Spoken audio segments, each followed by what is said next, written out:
स्वामी समर्थ दोस्त. तर आज मी बनवते रात्रीचा जो उरलेला भात आहे त्याचे डोसे बनवून आले, जे खूप छान आणि टेस्टी येतात. तर चला मग बघूया कसे बनवायचे. इथं मी 2 कप भात होता माझा तेवढा घेतला आणि त्याच्यात तोच कपवर मी रवा घेतला आहे.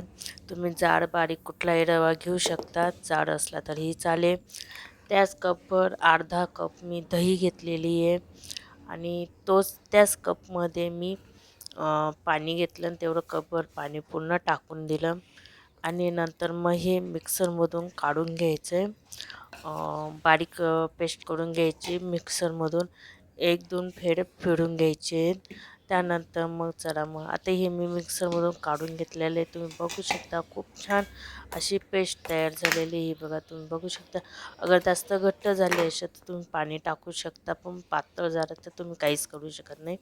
तर त्यानंतर मग ना मी थोडंसं नॉर्मल पाणी टाकेल आणि हे मिक्स करून घेईल चांगलं आणि नंतर मग एका याच्यात काढून घेईल. मी परत एक फेर फिरवते. त्यानंतर मी परत हे घेतलं. हे बघा मस्तपैकी बारीक पेस्ट झाली. अगर तुमची पूर्ण बारीक पेस्ट नसेल झाली तरच तुम्ही पूर्ण हे आता मी हे सगळं काढून घेतलेलं आहे आणि हे चांगलं एक तास तरी मुरायला ठेवून देईल आणि नंतर मग झाकण लावून हे मी साईडला ठेवून देईल आणि त्यानंतर मग 1 तासानंतर मग आपण परत एकदा बघूया.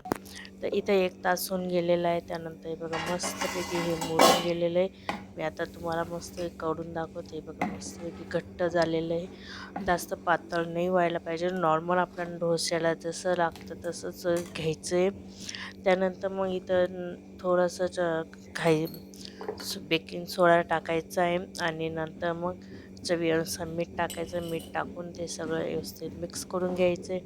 परत थोड्या झाकून ठेवून द्यायचं आणि नंतर मग आपण डोसे करायला घेऊ.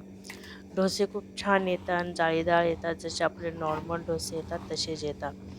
त्यानंतर मी तवा गरम करायला ठेवलेला आहे आणि त्याच्यावर मग मी आता थोडंसं नॉर्मल तेल लावलं आणि जसं आपण नॉर्मल डोसा हे करतो तसं सेम त्या पद्धतीने हे करून घ्यायचं. थोडंसं हे होतं हे, पण मग नंतर मग व्यवस्थित होऊन जातं. त्यानंतर मग हे नॉर्मल आपला जसा डोसा शिजवतो त्या पद्धतीने डोसा शिजवून घ्यायचं. साईडने नॉर्मल थोडंसं तेल टाकायचं आणि नंतर मग ते परतून घ्यायचं. एक साईड पूर्ण शिजून घ्यायची आधी, मग ते परतून घ्यायचं आहे. त्यानंतर मग आता हे बघा इथं मस्तपैकी आता साईड सुटायला लागलेली, तर मी आता हे मस्त हळूवार हे करून घेईल आणि मग नंतर थोडंसं हे असतं म्हणून मग थोडं नीट सांभाळून हे करायचं.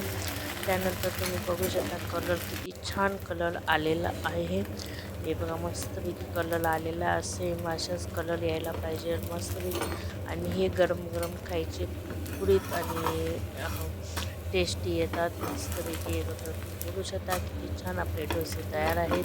मी परत एकदा तुम्हाला करून दाखवते. आता मी हे साईडला ठेवते मस्तपैकी. झालेलं आहे हे आपला डोसा. आता मी हा साईडला ठेवून देईल आणि नंतर मी परत एकदा तुम्हाला बनवून दाखवले. इथं मी भरपूर माझे डोसे तयार आहेत. आता इथं मी परत एकदा तुम्हाला बनवून दाखवते. थोडंसं नॉर्मल तेल लावायचं, जास्त तेल नाही लावायचं. जास्त तेल लावलं तर आपला डोसे पसरणार नाही आणि जाळीदार बी येणार नाही, म्हणून मग नॉर्मल असं तेल लावायचं. नंतर मग हे बघा मस्तपैकी साईडने थोडंसं तेल टाकायचं आणि थोडंसं हे करून घ्यायचं. जसं काठ त्याचे तव्याला सोडायला लागले तर तेव्हा आपण परतून घ्यायचे. मस्तपैकी हे डोसे तुमचे तयार आहेत. हे डोसे तुम्ही सांबारबरोबर खाऊ शकता, शेंगदाण्याची चटणी, खोबऱ्याची चटणी, कुठल्याही चटणीबरोबर तुम्ही खाऊ शकता. खूप छान आणि असे जे टेस्टी लागतात. तर हे माझे भाताचे डोसे तुम्हाला कसे वाटले कमेंट करून नक्की सांगा. आवडले असेल तर लाईक, शेअर आणि माझे चॅनल सबस्क्राईब नक्की करा. पुन्हा भेटूया पुढच्या व्हिडिओमध्ये. तोपर्यंत बाय. श्री स्वामी समर्थ.